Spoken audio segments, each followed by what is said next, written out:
Un Matusalén ártico, historieta de Navidad H.P. Blavatsky. Libro de audio editado por www.lemp3.com, Blavatsky, Elena Petrovna 1831-1891. Teósofa rusa. Fundó, con H.S. Olcott, la Sociedad Teosófica 1875. Viajó a la India, donde conoció el budismo esotérico.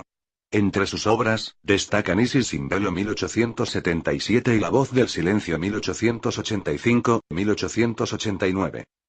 El antiguo castillo de un rico propietario de Finlandia se veía muy favorecido de gentes en aquella fría noche de Navidad, gentes reunidas al amor del fuego del clásico hogar, todos recuerdos de la santa tradición hospitalaria de sus nobles antepasados, por la que se conservaban aún vivas las prácticas y supersticiones de la Edad Media, en parte rusas, llevadas de las orillas del Negva por los últimos dueños. No faltaban, en aquella noche augusta consagrada por los siglos, ni el árbol de Noel, o Navidad, ni los demás preparativos de fiesta que son de rigor allí como en toda la tierra. El castillo estaba lleno de tesoros arcaicos, los ceñudos retratos de los antecesores en viejos y carcomidos marcos. Toda clase de armas de caballeros en las panoplias, y de antiguos vestuarios señoriles en los armarios.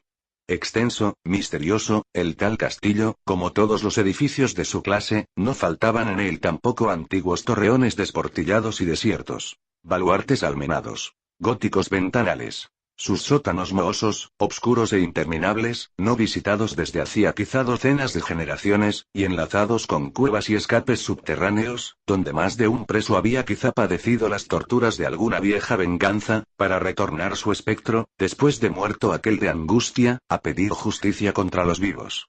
Era, en fin, el tal castillo-palacio, un resto imponente de un pasado feudal no menos imponente que él mismo y el más apto, por tanto, para la reproducción de toda clase de horrores románticos. Tranquilícese, sin embargo, el lector, que semejante marco de antiguos horrores no va a jugar papel alguno, como podía esperarse, en esta mi verídica narración. El héroe principal de ella es, por el contrario, un hombre vulgarísimo a quien llamaremos Erkler, o mejor el doctor Erkler, profesor de medicina, alemán por línea paterna y completamente ruso por su educación, como por su madre uno. El doctor Erkler era un consumado viajero, por haber acompañado en todas sus empresas a uno de los más famosos exploradores en sus viajes alrededor del mundo. Uno y otro, el doctor y el explorador, habían tenido ocasiones varias de ver cara a cara la muerte y desafiarla intrépidos, ora bajo las nieves polares, ora bajo los tórridos calores del trópico. Entre el cúmulo de sus tan numerosos como emocionantes recuerdos, el doctor parecía mostrar una no disimulada preferencia entusiasta hacia sus inviernos pasados en Groenlandia y Nueva Zembla, más que hacia aquellos otros, por ejemplo, de la Australia, donde, entre otras peripecias graves, estuvieron a punto de morir de sed él y los suyos durante una travesía de 14 horas sin sombra ni agua. Sí solía decir el doctor en medio de sus pintorescas y vivas narraciones. Lo he experimentado todo. Todo, excepto eso que, en su ignorancia, llaman lo sobrenatural las gentes supersticiosas. Sin embargo, añadió, con trémula y baja voz, hay en mi ya larga vida un suceso sumamente extraordinario. He tropezado una vez con un extraño hombre, rodeado de circunstancias completamente inexplicables, capaces de confundir al más escéptico. Todos los circunstantes sintieron, al oír aquello, el aletazo de la curiosidad, una curiosidad terrorífica, bien adecuada al momento aquel en que el viento silbaba con estrépito y caía la nieve en abundancia, haciendo más inestimable el beneficio de las comodidades de cuantos le escuchaban al doctor en torno del hogar. El sabio continuó de esta manera. En el año de 1878 nos fue forzoso invernar en la costa noroeste de Spitsberg, en nuestra exploración del fugaz verano anterior hacia el polo. Como de costumbre, el propósito de abrirnos un camino hacia el polo ártico, fracasó por causa de los iceberg, y tras vanos esfuerzos tuvimos que rendirnos a la dura fatalidad. De allí a pocos días, la terrible noche polar tendió sobre nosotros su manto cruel, y nuestras naves quedaron aprisionadas por los hielos en el Golfo del Musel II, donde habíamos de pasar ociosos y separados de todo trato humano durante 8 largos meses del invierno polar.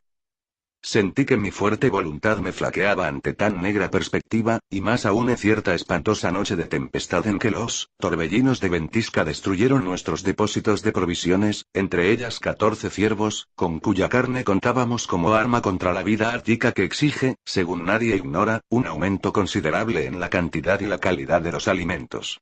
Nos resignamos, no obstante, lo mejor que pudimos por nuestra pérdida cruel y hasta llegamos a acostumbrarnos al más nutritivo alimento del país, consistente en la carne de foca y en su grasa. Para prevenirnos contra los rigores de la invernada, los hombres de nuestra tripulación habían construido con los restos salvados del anterior desastre, una casita bastante aceptable y dividida en 2 departamentos, uno para mí y los otros 3 jefes, y el segundo para ellos. Agotando, además, todas nuestras previsiones meteorológicas y magnéticas, añadimos al edificio un tercer cuerpo o establo protector para los escasos ciervos que se habían salvado de la catástrofe. Se iniciaron al punto la inacabable serie de monótonos días y noches, que eran una eterna noche sin aurora ni crepúsculo. Como, además, nos habíamos trazado el plan de que 2 de nuestros barcos regresasen en septiembre antes de que los cortasen la retirada a los hielos, y este plan se habla frustrado por haberse anticipado la estación, la tripulación era triple o cuádruple de la calculada para la invernada y para los elementos con que contábamos para afrontarla, así que no solo teníamos que economizar las provisiones, sino también el combustible y la luz. Las lámparas se encendían solo para objetos de urgencia o científicos. Teníamos que contentarnos, pues, con solo la luz que quisiese darnos la providencia en aquella noche sin día, es a saber, la luz de la luna y la de las auroras boreales, pero, ¿cómo describir la gloria de aquellos incomparables fenómenos celestes? ¿Cómo ponderar las cambiantes luces y colores de sus irradiaciones tan fantásticas gigantescas de variedad infinita? En cuanto a las noches de luna de noviembre, eran sencillamente maravillosas, con los siempre cambiantes espectáculos de sus rayos entre hielos y nieve. El encanto de tales momentos no se apartará jamás de mi imaginación.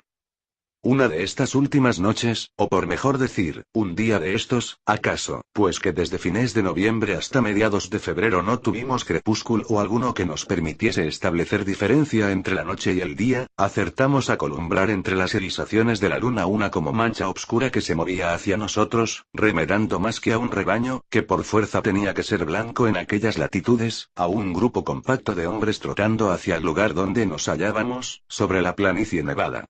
¿Qué seres humanos podían, sin embargo, ser aquellos? Sí, era ya indudable aunque nos resistiésemos a dar crédito a nuestros ojos, un pelotón como de 50 hombres, se aproximaba rápidamente a nuestra vivienda. Eran 50 cazadores de focas guiados por Matilin, el más famoso veterano de tales empresas peligrosas, y que, como nosotros, habían sido cortados por los hielos en su retirada. Los hicimos entrar, atendiéndolos y obsequiándolos lo mejor que pudimos. Después interrogamos a Matilin. ¿Cómo supisteis que estábamos aquí? Nos lo dijo y nos enseñó el camino hasta vuestro albergue. El viejo Joan, contestaron varios, señalando a uno de sus compañeros, un anciano venerable con el cabello más blanco que la misma nieve. Verdaderamente que es asombroso el que un anciano como este se dedique aún a cazar focas en compañía de hombres jóvenes como vosotros, en lugar de aguardar en el rincón de su hogar, al amor de la lumbre, la llegada del último de sus días. Además, ¿cómo acertó a saber nuestra presencia en la solitaria región del Oso Blanco? Dijimos a una. Tanto el buen Matilin, como los demás de su grupo sonrieron compasivos ante nuestra ignorancia. Según ellos nos aseguraron, el viejo Joan lo sabía todo, añadiendo. Bien novicios debéis de ser en estas tierras polares cuando ignoráis la existencia de este prodigioso Joan y ahora tanto os asombráis de su presencia, dijo otro. Vengo cazando focas en estos mares desde hace 45 años, día tras día, añadió el primero, y siempre le he conocido igual al buen Joan, a quien todos veneramos con su cabellera blanca y su aspecto majestuoso.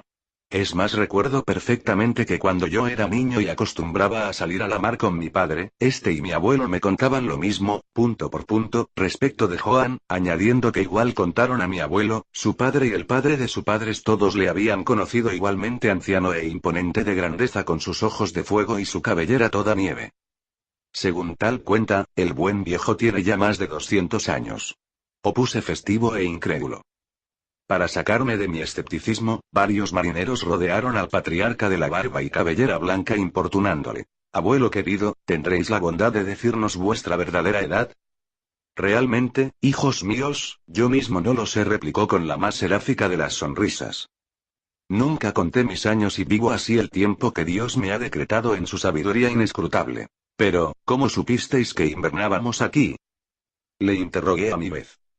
Él me guió, repuso simplemente. Solo sabía lo que sabía. No me atreví a indagar más, terminó el doctor coronando su narración con estas palabras, dichas en voz muy baja y como hablando ya consigo mismo. Inexplicable. Absolutamente inexplicable. 1. Estas mismas condiciones de ascendencia prusiana y rusa nobiliarias reunía, como es sabido, H.P.B., cosa que nos hace sospechar si, bajo el velo de esta ficción, no se oculta alguno de tantos sucedidos de la autora. 2. Curiosa coincidencia onomástica con el célebre puerto asturiano del mismo nombre, una prueba más del carácter protosemita de todo el occidente europeo en sus épocas prehistóricas. Libro de audio editado por www.lemp3.com, Blavatsky, Elena Petrovna 1831-1891. Teósofa rusa. Fundó, con H.S. Olcott, la Sociedad Teosófica 1875. Viajó a la India, donde conoció el budismo esotérico. Entre sus obras, destacan Isis sin velo 1877 y La voz del silencio 1885-1889.